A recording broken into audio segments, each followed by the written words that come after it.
하나님 말씀 이사야 6장 8절 말씀, 10절 말씀까지 보겠습니다.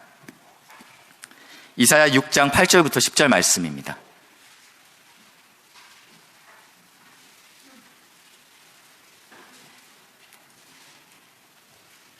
(8절) 9절, 10절 말씀인데 교독하시고 10절은 같이 읽겠습니다.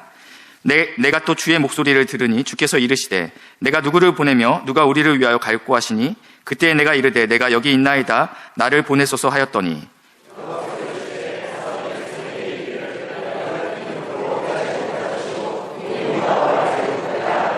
이 백성의 마음을 둔하게 하며 그들의 귀가 막히고 그들의 눈이 감기게 하라. 염려하건대 그들이 눈으로 보고 귀로 듣고 마음으로 깨닫고 다시 돌아와 고침을 받을까 하노라 하시기로. 아멘. 저는 이제 97년도에 이게 꿈인지 환상인지는 사실은 잘 모르겠습니다. 어떤 폭탄이 터지는 환상을 봤어요. 네, 폭탄이 터지는 환상을 보면서 제 안에 그것을 하나님께서 나를 부르시는, 이렇게 목회자로 부르시는 사명으로 이렇게 받아들였습니다. 그래서 이 폭탄이 터지는데 작은 폭탄이 아니었어요. 굉장히 커다란 폭탄이 터지면서 그 후폭풍이 일어나잖아요. 네, 그러면서 제가 그때 제 스스로, 나는 복음의 핵폭탄이 될 거야. 이렇게 이제 생각했어요. 그래서 이제 나는 복음 핵폭탄이다. 이렇게 이제 속으로 이제 생각했죠. 속으로 생각했을 뿐만 아니라 이렇게 그 신학교 다닐 때 그 강의 노트에다가 학번을 적고 옆에다가 이름을 적어야 되는데 이름 대신 복음의 핵폭탄 이렇게 적고 다녔어요. 제 실력과 제 인격으로 한 사람도 변화시킬 수 없다라는 것을 깨닫는 데는 그리 오랜 시간이 걸리지 않았습니다. 네, 제 인격과 제 실력이 한참 부족하다는 것을 금방 깨닫게 됐기 때문입니다. 오늘 본문은 하나님께서 이사야를 부르는 소명장입니다. 먼저 8절 한번 보실까요? 내가 또 주의 목소리를 들으니 주께서 이르시되 내가 누구를 보내며 누가 우리를 위해 갈고 하시니. 하나님께서 지금 찾고 계신 거예요. 누구를 보낼까? 누가 나를 위해 갈 수 있을까? 이렇게 찾고 있는데 그때 지금 이사야가 손을 듭니다. 그때 내가 이르되 내가 여기 있나이다 나를 보내소서 하였더니. 아직 하나님께서 어디로 보낸다라는 이야기도 하지 않았고 가서 어떤 일을 할지도 이야기하지 않았는데 손부터 들었어요. 그러니까 이제 9절부터 하나님께서 그래? 네가 간다고? 그럼 어떤 일을 해야 될지 9절부터 이야기하고 있습니다. 여호와께서 이르시되 가서 이 백성들에게, 지금 누구한테 보내는지 나와 있죠? 이 백성들한테 가라. 가서 어떤 일을 해야 되는지 이야기하고 있습니다. 너희는 듣기는 들어도 깨닫지 못할 것이요 보기는 보아도 알지 못하리라 하여. 그리고 10절입니다. 이제 사명이 나와 있는데 이 백성의 마음을 어떻게 한대요? 둔하게 하며 그들의 귀를 막히고 그들의 눈을 감기게 하라. 네, 그들을 보지 못하게 하라. 그들을 듣지 못하게 하라. 그들을 깨닫지 못하게 하라. 지금 이게 선지자 이사야에게 준 사명입니다. 염려하건대, 하나님이 염려한데 어떤 염려를 하냐면 혹시 그들이 눈으로 보고 귀로 듣고 마음으로 깨달아서 다시 내게 돌아올까, 그래서 고침을 받을까 내가 염려하노라. 되게 이상한 사명이에요, 그렇죠? 이 백성은 나에게 돌아오는 사명을 허락하신 게 아니고 너 이스라엘 백성에게 보낼 건데 그들을 보지 못하게 만들어야 돼. 너의 사명은 그들이 듣지 못하게 만드는 사명이야. 나는 걱정이 돼. 그들이 혹시 듣고 깨달아서 나한테 돌아올까 봐 나는 그게 참 걱정이 된다. 그러니까 지금 사명이 굉장히 이해할 수 없고 절망적인 사명이죠. 신학교에 오는 사람들에게 우리가 소명을 물어봐요. 너 어떻게 신학교에 왔지? 근데 제가 여태까지 수많은 신학생들 중에서 이런 신학생은 한 명도 보지 못했습니다. 나의 사명은 딱 10명만 목회하는 거야 라고 이야기하는 사람은 한 사람도 보지 못했어요. 경기도의 한 교회 홈페이지에 들어가니까 거기에 이제 사명 선언문이 딱 첫 번째 페이지에 쓰여 있습니다. 1부터 10까지 써 있는데 제가 5번부터 8번까지만 가지고 왔어요. 5번은 이렇게 써 있습니다. 5 하면 5대양, 그리고 6 하니까 6대주를, 7천 명의 국내 청년들을, 8만 명의 국외 청년들을 구원하는 교회. 이게 사명 선언문에 써 있어요. 굉장히 큰 교회 같은데 들어가 보면 개척교회예요. 개척교회예요. 경기도의 아주 작은 개척교회에 지금 이게 사명선언문이 써 있으니까 어느 교회도요 사명선언문에 우리는 딱 10명만 목회하는 교회입니다 라고 쓰여있지 않다라는 거야. 다들 신학생 때부터 가지고 있던 꿈들이 내가 하나님의 나라를 위해서 5대양 6대주의 7천 명의 국내 청년들과 8만 명의 국외 청년들까지 구원하는 열방을 통치하는 그런 교회, 다 그런 소명들을 가지고 목회를 시작하고 또 그렇게 사명자의 걸음을 간다라는 것입니다. 남자가 칼을 뽑았으면 무라도 잘라야 되지 않습니까? 하나님의 뜻대로 살기로 결단했다면 목회의 부흥을 이뤄야 된다라는 게 누구나 그런 꿈을 가지고 있다라는 것입니다. 근데 이사야의 이 사명은, 이사야의 이 부르심은 무기력하고 또 소망이 없어 보입니다. 우리 모두는 소망이 있는 것을 좋아합니다. 소망이 있는 메시지를 듣기 원하죠. 그래서 소년이여 야망을 가지라, 이런 메시지를 들으면 이제 저 때가 아니고 여기 있는 이제 어르신들 세대 가운데는 이거 굉장히 유명했던 문구죠. 소년이여 야망을 가져라. 굉장히 멋있죠. 꿈을 가져라. 그리고 어떤 지방에 있는 굉장히 크리스찬으로 유명한 학교에서는 이렇게 표현하고 있어요. Why not change the world? 영어 써서 갑자기 놀랐죠? 그렇죠? 이런 뜻이요. 왜 세상을 바꾸지 못합니까? 우리가 바꾸자, 이런 뜻이에요. 그 내면에는 우리는 바꿀 수 있다. 우리가 크리스찬 리더십을 가지고 세상을 섬기는 종이 되겠다. 이런 아주 굉장히 멋있는 메시지를 젊은 사람들에게 던지고 있어요. 또 한동안은 이런 메시지를 던졌죠. 긍정의 힘. 우리 크리스찬들이 긍정적으로 생각하면 바꿀 수 있다. 이런 메시지들이 우리 마음 가운데 불을 일으켰어요. 불을 일으켰습니다. 근데 지금 이 절망적인 사명을 들었을 때 이사야가 슬그머니 다시 손을 내리면서 아까 치면은 제가 분명히 아까 전에는 제가 간다고 했는데 주님 다시 생각해 보니까 아닌 것 같습니다. 물를 수는 없잖아요. 주님 제가 가겠습니다 외쳤는데요. 그래서 이사야가 그 다음으로 할 수 있는 질문이 있어요. 그 다음으로 할 수 있는 질문이 있는데 바로 그게 11절 말씀입니다. 내가 이르되 주여 어느 때까지입니까? 주님께서 못 듣게 하라? 그들을 돌아오지 못하게 하라. 이게 네 사명이다. 근데 사명을 받고 나니까 제가 원하던 것과 하나님의 생각이 전혀 다른 사명이잖아요. 그러니까 그 다음으로 할 수 있는 질문이 이건 거예요. 주님, 그러면 어느 때까지 제가 이걸 할까요? 혹시 한 10년 정도 하면 그 다음에 역전하셔서 하나님께서 이스라엘 땅 가운데 부흥과 회복의 역사를 주시겠습니까? 이런 마음으로 질문했을 것 같아요. 근데 주님께서 이렇게 대답합니다. 성읍들이 황폐하여 주민들이 없으며 가옥들에는 사람들이 없고 이 토지는 황폐하게 되며 여호와께서 사람들을 멀리 옮기셔서 이 땅 가운데 황폐한 곳이 많을 때까지니라. 그러니까 적당히 망한다라는 의미가 아니고 완전히 싸그리 폭망할 때까지 너희는 이 사명을 감당해야 된다라는 거예요. 예, 방금 전까지도 절망했는데 더 절망할 수밖에 없는 메시지가 이사야 선지자에게 주어졌습니다. 도대체 어느 시기에 이사야 선지자가 활동하길래 이렇게 암울한 메시지가 허락됐을까? 이런 사명이 허락되었나요? 첫 번째는 영적인 상황들을 잠깐 보겠습니다. 이사야 1장 11절부터 15절 말씀인데요. 네, 그 당시 영적으로 어떤 상황이 있길래 주님이 못 듣게, 돌아오지 못하게, 나는 지긋지긋하다 이렇게 했을까요? 여호와께서 말씀하시되 너희의 무수한 재물이 내게 무슨 유익이 있느뇨? 너희가 하는 헌금들, 너희가 드리는 예배들이 사실은 나한테는 필요한 게 아니죠. 하나님은 세상의 모든 부를 갖고 계신 분이기 때문에. 나는 순양의 번제와 살찐 짐승의 기름에 배불렀고, 그러니까 지금 이스라엘 사람이 예배를 안 드리고 있었던 건 아니에요. 매일 번제와 제물을 하나님께 가지고 오는 상황이었습니다. 나는 배불렀어요. 나는 수송아지나 어린 양이나 순념수의 피를 기뻐하지 아니하노라. 너희들이 드리는 그 예배들, 그 기름, 그 피를 기뻐하지 않는다. 너희가 내 앞에 어떻게 하러 온대요? 보이러 오니 이것을 누가 너희에게 요구하였느냐? 나는 그런 요구를 한 적이 없다라는 거예요. 너희는 마당만 밟을 뿐이라. 어떤 느낌인지 아시겠죠? 헛된 재물을 다시 가져오지 말라. 분향은 내가 가증히 여기는 바요. 월삭과 안식일과 대회로 모이는 모든 예배들이 너희들이 드리는 새벽 예배, 금요철야, 모든 오후 예배, 다 이런 모든 예배들이 다 그러하다. 그러면서 성회와 아울러 너희가 드리는 예배와 더불어 악을 행하는 것을 내가 견디지 못하겠노라. 포인트는 여기입니다. 방금 전에 읽었던 말씀을 그럼 예배를 하나님께서 기뻐하지 않는구나. 나는 새벽 예배로부터, 그리고 나는 금요철로부터 이제 자유함을 얻었다. 이 말씀이 아니고 너희가 드리는 성회와 더불어 하는 악, 이것이 하나님께서 견디지 못하겠다라고 말씀하고 있습니다. 그러면서 쭉 14절을 보니까 내게는 무거운 짐이라. 너희가 드리는 예배들이요. 내가 지기에 곤비하였다. 그리고 15절에 보니까요. 너희가 손을 펼 때 하나님을 향해서 손을 들고 하나님 은혜를 주시옵소서. 내 눈이 너희에게서 가리고 너희가 많이 기도할지라도 내가 듣지 아니하리니 이는 너희의 손에 피가 가득하다. 네. 그러니까 드려지는 예배와 내 삶에 전혀 괴리가 생기면 하나님께서 이 예배를 받지 않겠다라는 것입니다. 유진 피터스는 메시지 성경에 이 본문을 이렇게 번역해놨습니다. 네, 잘 안 보이실 거라 제가 읽겠습니다. 예배의 신용놀이 이제 그만 집어쳐라.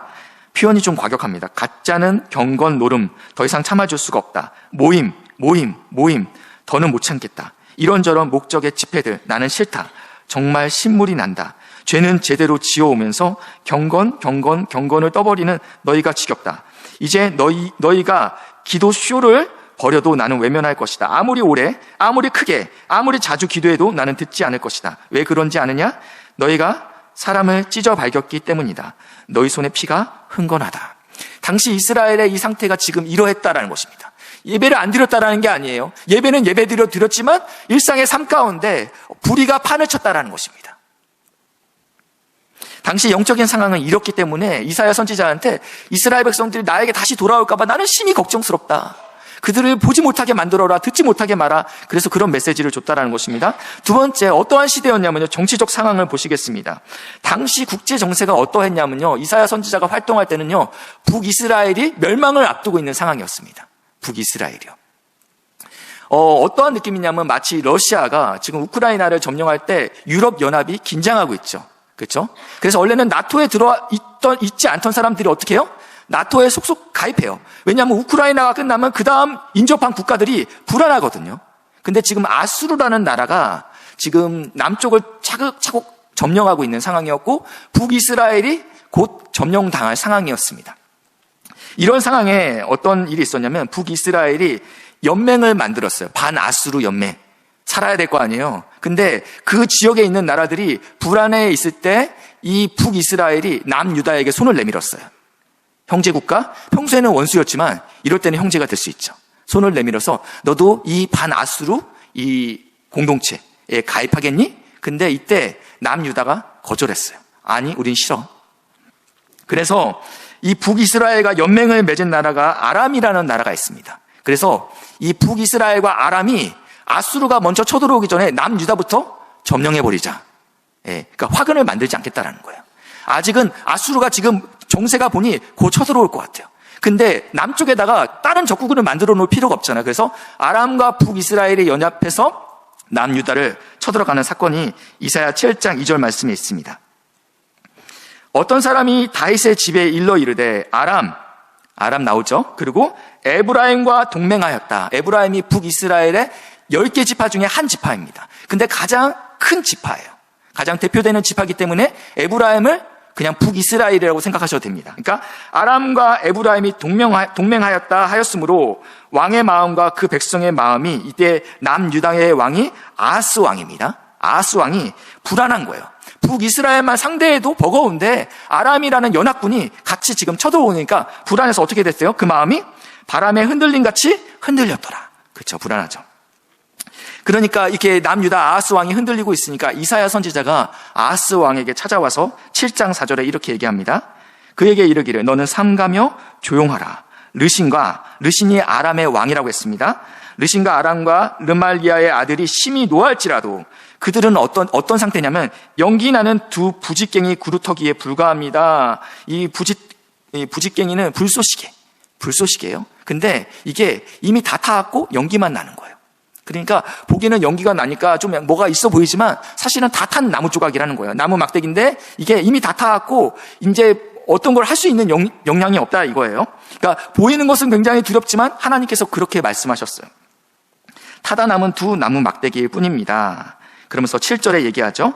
주 여호와의 말씀이다. 이 일, 즉 아람과 북이스라엘이 남유다를 쳐들어온 이 일이 서지 못하며 이루어지지 못할 것입니다. 라고 말씀하고 있습니다.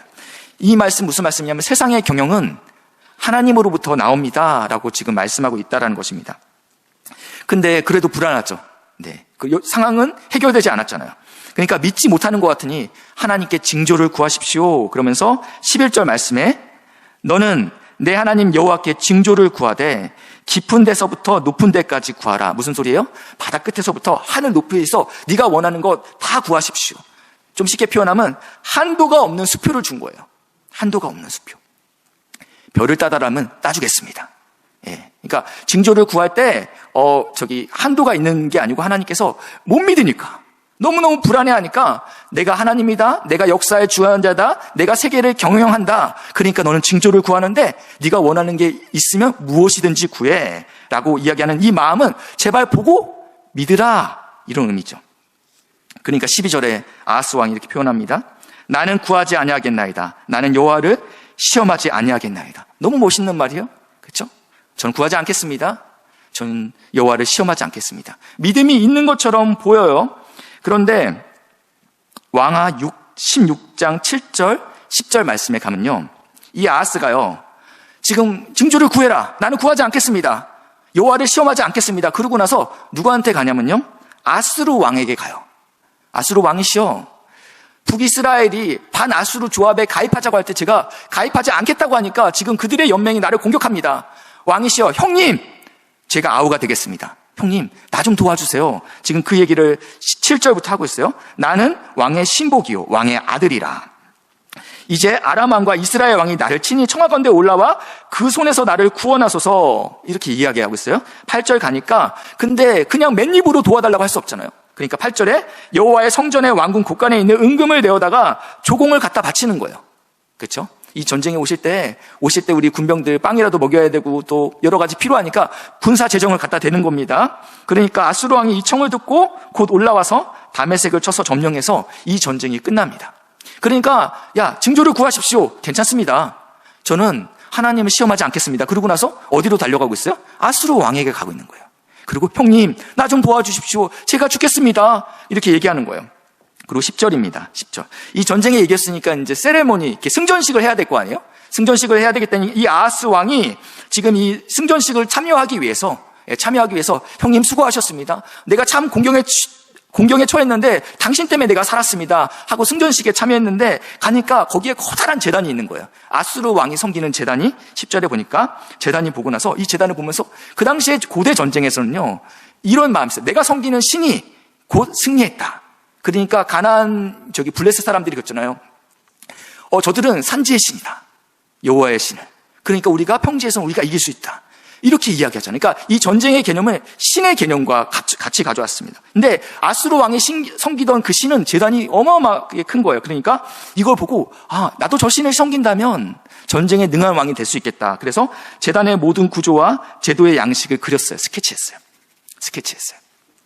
제가 한 달간 사임을 하고 부임하기 전에 한 달간 쉬면서 여러 교회 탐방을 다녔어요.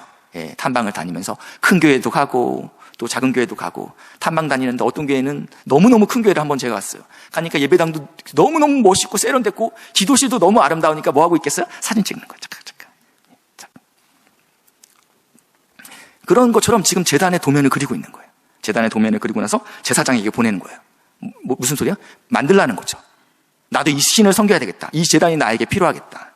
라고 얘기하는 것이에요. 그러니까요, 사실은요, 징조를 구하지 않았던 이 왕의 믿음은요, 하나님을 신뢰했던 게 아니고요, 눈에 보이지 않았던 하나님보다 눈에 보이는 아수르 왕을 더 의뢰했던 것입니다. 모든 행동으로 세계의 경영은 하나님이 아니라 아수르에게 있습니다. 라고 경배하고 있다라는 것입니다. 이것이 하나님을 괴롭히는 것이었습니다. 그래서 이사야 7장 13절 말씀에 방금 전에 우리 징조를 구하지 않겠습니다. 그 다음 말씀입니다. 이사야가 이르되 다윗의 집이여 원하건대 들을지어다. 제발 들으십시오. 왜 징조를 구하라고 했는데 구하지 않겠다고 합니까? 너희가 사람을 괴롭히고서 이것이 작은 일로 이겨 이제는 또 나의 하나님을 괴롭게 하려 합니까? 라고 이야기하는 거예요. 하나님께서 너무 안타까워하고 있다는 거예요. 징조가 무엇입니까? 이것이 왜 필요합니까? 우리가 믿음이 연약하기 때문에 필요한 거죠. 믿음이 좋으면 징조가 필요 없잖아요. 제가 어릴 때 너무너무 피곤해갖고 집에 들어오면 아들에게 그랬어요. 아빠 안마 좀 5분만 해줘. 근데 얘가 별로 이렇게 반응을 안 해요. 500원 줄게. 10분에 500원? 그러면 이제 기쁘게 오죠. 이제 마사지를 합니다. 착착착착 하다가. 근데 한 30초도 안 돼서 아빠, 얼마 지났어? 이제 30초. 그 한 10초 지나면 아빠, 얼마 지났어? 슬슬 이제 짜증이 나요. 이게 더 피곤해요. 나중에는 제가 그러죠. 10원, 20원, 마사지 받으면서 500원 채워야 되니까요. 나중에 천천히 가요. 네. 51원, 52원. 네. 그러고 나서 이제 500원을 채웠죠. 500원 줘, 그때. 아들, 동전이 없네?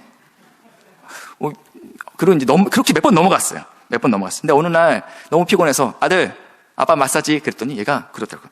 500원부터 보여줘. 네. 이게 징조예요. 징조는 약속에 대한 확증이에요. 보여주는 거죠. 그러니까 징조를 구하지 않겠다라는 이 사람에게 주님께서는 억지로 징조를 보여줍니다. 이것도 신기해요. 그래? 원하지 않아? 그럼 나도 안 보여줘. 근데 주님께서는 기어코 보여줍니다. 그게 14절 말씀인데요. 그러므로 주께서 친히 징조를 너희에게 주실 것이다. 그 다음 말씀이 같이 읽겠습니다. 준비 시작.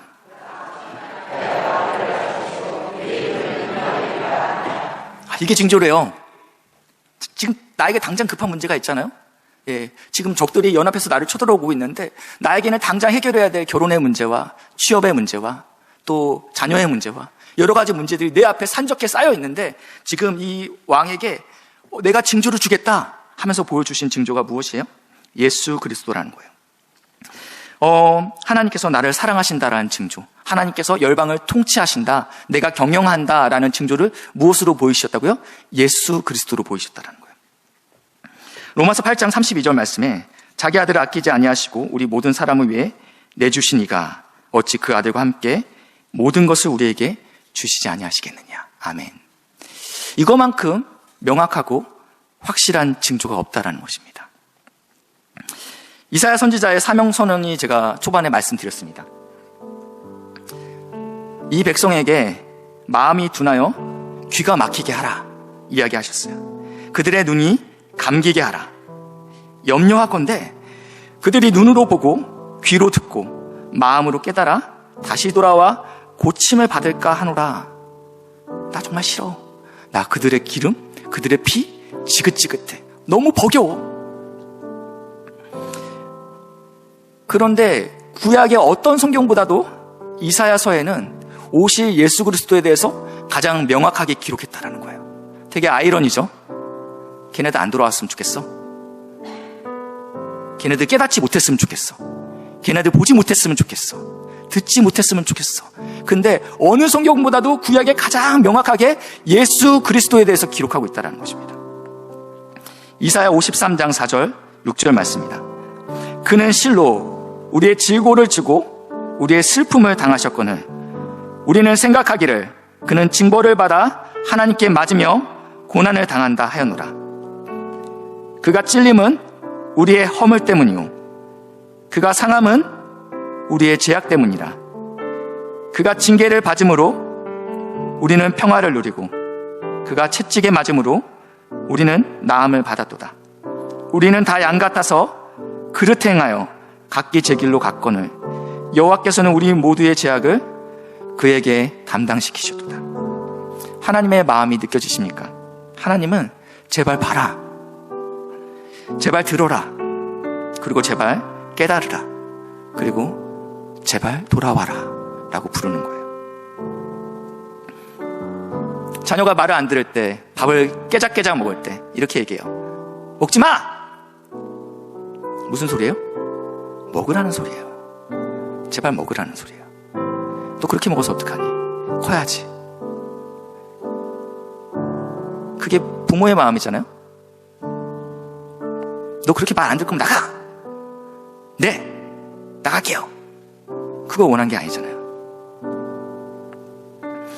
하나님께서는 우리에게 말씀하십니다. 내가 너를 사랑한다. 그 징조는 예수 그리스도다. 내가 너를 지킨다. 그 징조는 예수 그리스도다. 내가 너를 회복시키신다. 그 징조는 예수 그리스도다. 내가 너를 모든 악함으로부터, 모든 더러움으로부터 회복시킬 거다. 그 징조는 예수 그리스도입니다. 여전히 삶의 문제가 해결되지 않고 기도의 응답이 더디기만 합니다. 그러나 하나님께서 우리에게 그 아들 예수 그리스도를 주셨습니다. 자기 아들을 아끼지 아니하시고 우리 모든 사람을 위해서 내주신 이가 어찌 그 아들과 함께 우리에게 모든 것을 주시겠다라고 약속하셨습니다. 사랑하는 아들아, 사랑하는 딸아, 내가 이미 너에게 다 주었다라고 말씀하고 있습니다. 그리고 십자가에서 그것을 다 이루셨습니다. 그 예수님이 우리에게 이미 징조로 주어진 우리들은 더 이상 부족하지 않습니다. 더 이상 두려워하지 않습니다. 오늘도 그 예수님으로 충만하신 은혜가 사랑하는 우리 귀한 믿음의 동역자들 가운데 있기를 주님의 이름으로 축복합니다.